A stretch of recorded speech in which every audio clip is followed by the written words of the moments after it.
जब देश को जरूरत थी, जब सेना को जरूरत थी लोगों के सपोर्ट की, तो देश के कोने कोने से आवाज गूंज रही थी कि पाकिस्तान को इस बार ऐसा सबक सिखाओ कि उसकी 7 पीढ़ियां याद रखे।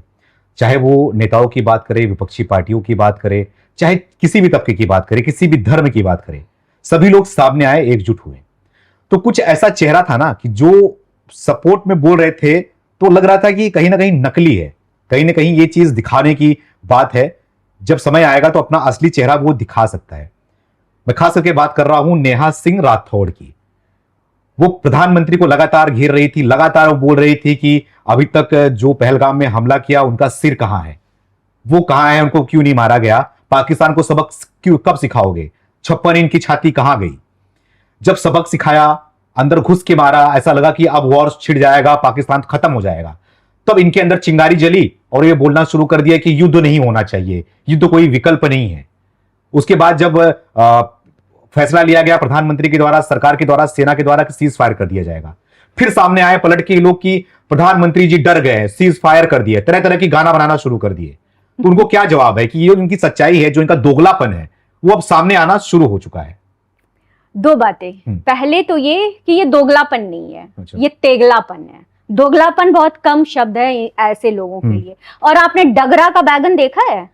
डगरा समझते हैं? डगरा मीन्स थाली। अच्छा। आप बैगन गोल वाला रख दोगे ना, तो कभी इधर कभी उधर, डगरा का बैगन वो गोल गोल कभी इधर उधर वो घूमते ही रहेगा। अच्छा। ये लोग डगरा के बैगन हैं। अच्छा। और निसंदेह रूप से इस समाज के लिए और देश के लिए हितकारी नहीं है। ये भी मैं बहुत बड़ी जिम्मेदारी के साथ बोल रही हूँ। विशेष रूप से अगर नेहा सिंह राठौर का जिक्र हुआ है, तो नेहा सिंह राठौर हैं कौन? ये एक लोक गायिका के रूप में उभरी थी, मूल रूप से हमारे बिहार की ही है। विवाह हो गया यूपी में, इन्होंने काबा काबा करके प्रश्न किया योगी बाबा की सरकार से। ये यहां से लाइमलाइट में आई। लाइमलाइट में आई, इन्होंने यूपी में बाबा से प्रश्न किया काबा, तो ये सपाई और जो कांग्रेसी थे धधक के पकड़ लिए कि भैया ये तो प्रश्न कर रही हैं। और वहां से इनका सिलसिला शुरू हुआ। और ये जो नौटंकी करती है ना कि देश हित में प्रश्न कौन नहीं पूछेगा, ये वो नेहा सिंह राठौर हैं जो कांग्रेस और सपा के कैंडिडेट्स के चुनावी रैली में जाकर के और चुनाव प्रचार करती हैं।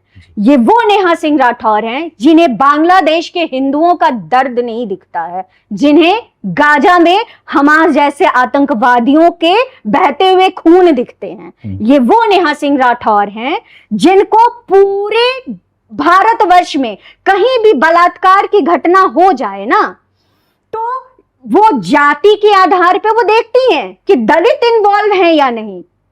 अगर सवर्णों के साथ कुछ हुआ है तो इनके मुंह से बोली नहीं निकलती है। लेकिन और वही दलितों का बलात्कार अगर मजहबियों द्वारा हो जाता है, अभी हमारे यूपी का केस, इनके मुंह से बकार तक नहीं निकलता है। तो ये नेहा सिंह राठौर, ये कौन से सत्ता, ये कहती है कि मैं सत्ता विरोधी प्रश्न करती हूं।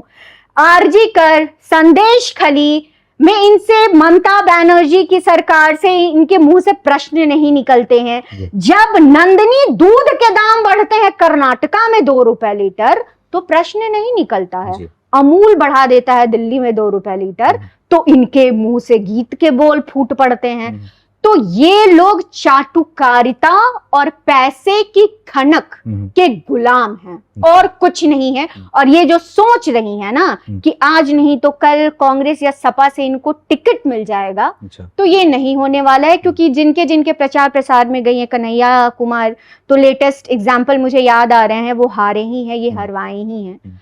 अब आपने, ये तो इनका परिचय हुआ। परिचय मतलब कि ये इनकी सोच है। और ये आज की सिर्फ पहलगाम मामले की नहीं है। पहलगाम मामले में आपने बोला, जब ये 22 अप्रैल को ये घटना हुई थी और मौतों का आंकड़ा जब सरकार ने निकाला, तो इन्होंने क्या कहा था? इन्होंने कहा था कि धर्म पूछ के कहां मारा गया, क्योंकि एक घोड़े वाले मुसलमान की भी मृत्यु हुई थी उसमें। तब ये बिल्कुल, जिस शुभम द्विवेदी की पत्नी, जिस नारियल जी की पत्नी ने सबसे पहले कहा था कि धर्म पूछ के मारा गया, जिनके फोटो और वीडियो क्लिप सबसे ज्यादा वायरल हो रहे थे 22 की शाम से, उन ही स्त्रियों पे इन्होंने प्रश्न किया कि किसने कहा।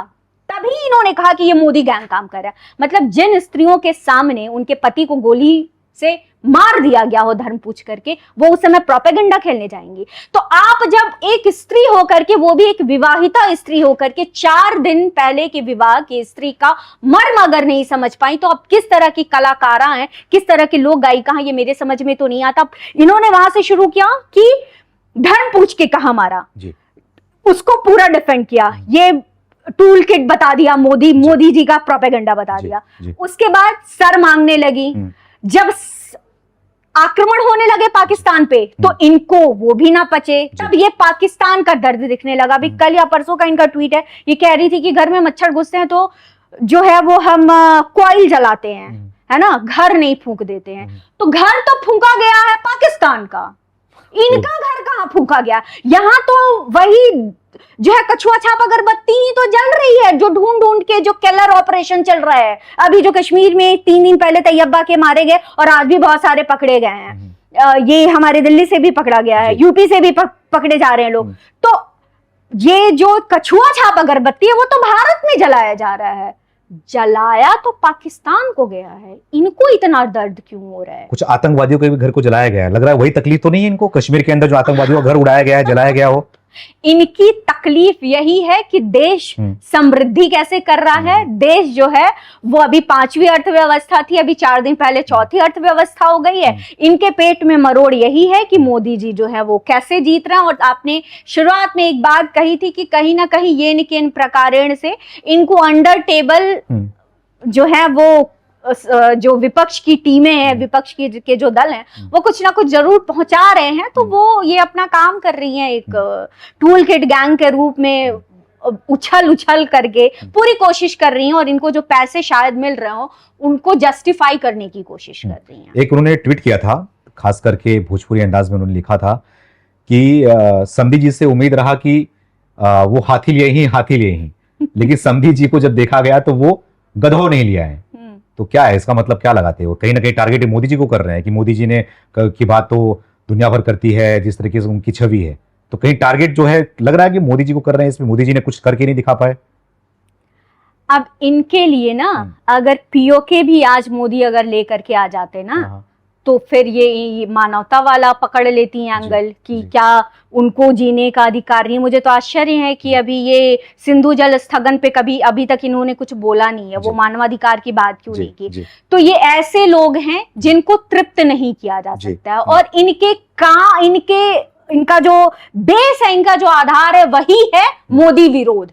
तो कुछ भी आप कर लीजिए, ये नहीं, ये थोड़ी सोच आप समझिए कि सेना की एक तरफ वाहवाही कर रही है, ये वही लोग हैं जो एक समय इसी सेना को कश्मीर में बलात्कारी कहा करते थे, और आज अब इनकी मजबूरी बोल लीजिए, या देश ने जो तीसरी बार मोदी सरकार को सत्ता वापस की है, तो या तो ये इनकी समझ बोल लीजिए या भय बोल लीजिए कि कम से कम सेना के बारे में तो उलूल जुलूल अब नहीं कह रहे हैं।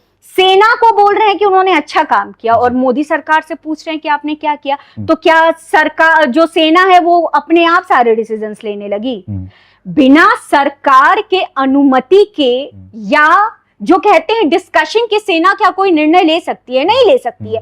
तो जो भी पाकिस्तान का हश्र हुआ है ये 3-4 दिनों में, वो बता रहा है कि हमारी सरकार और हमारी सेना कितनी सशक्त है। और इन लोगों के पेट में मरोड़ इसी बात से है कि कैसे कर दिया। अरे अब तक तो पीओके पे स्ट्राइक्स होते थे, अब की तो पाकिस्तान में वो भी 1 2 नहीं 4 जगहों पे एयर बेस तक उड़ा दिए पाकिस्तान के। पीओके की तो बात ही छोड़ दो। और ये जिन लोगों की आरती उतारती है ना, और आरती गाती है घंटी बजा करके, 71 में जब इंदिरा गांधी चढ़ ही बैठी थी, क्यों नहीं उस समय पीओके ले लिया?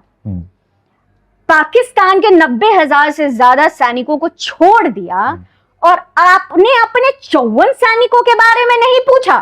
वो 54 सैनिक जो गायब हो गए, जिन्हें धरती निगल गई या आसमान निगल गया, भारतीय सैनिक, उनकी स्थिति तो आज भी स्पष्ट नहीं है। तो वो 56 इंची कांग्रेसी सरकार की, जो कहते हैं कि मेरे पास तो अब मैं उनकी तरह तो नीचे के स्तर पे आकर के शब्द का प्रयोग भी नहीं कर सकती हूँ, जो बटरिंग करने वाले लोग हैं, जो इनका पूरा गैंग है, नेहा सिंह राठौर और इनके जैसे लोग, उस समय प्रश्न नहीं पूछा। मनमोहन सिंह सरकार ने क्या किया जब उनके 2 पूरे कार्यकाल में 26/11 तो सबसे बड़ा हमला था। हम यहाँ कहीं पे ले लो आप, जयपुर ले लो, काशी ले लो आप दिल्ली ले लो, कहाँ आतंकी घटना नहीं होती थी? और हर दूसरे तीसरे दिन कहाँ 5-10 लोग नहीं मारे जाते थे? क्या दूरदर्शन पे ये हमेशा नहीं चलता था हर 15 मिनट के बाद कि किसी लावारिस वस्तु को हाथ ना लगाए, कुकर ना छुए, टिफिन न छुए, ये बम हो सकता है?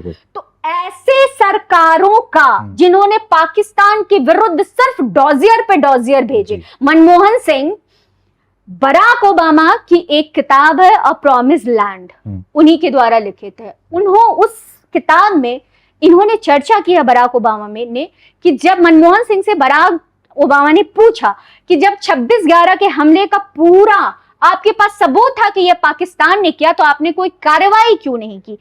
उनका उत्तर क्या था पता है? मनमोहन सिंह का उत्तर था कि अगर हम कार्यवाही पाकिस्तान के खिलाफ करते तो हिंदुस्तान के मुसलमान हमसे नाराज हो जाते और इसका फायदा भारतीय जनता पार्टी को होता।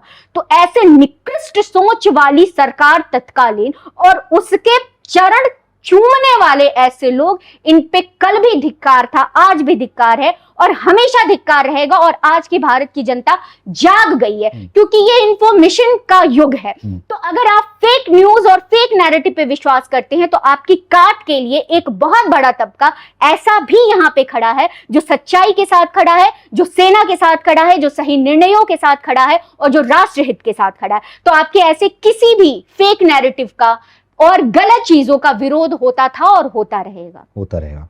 एक गाना, नया गाना आया है नेहा सिंह राठौड़ का, उसको मैं आपको थोड़ा सुनाता हूँ, उसके बाद आपका रिएक्शन लूंगा इस पे कि इसकी क्या कहना चाहोगे आप।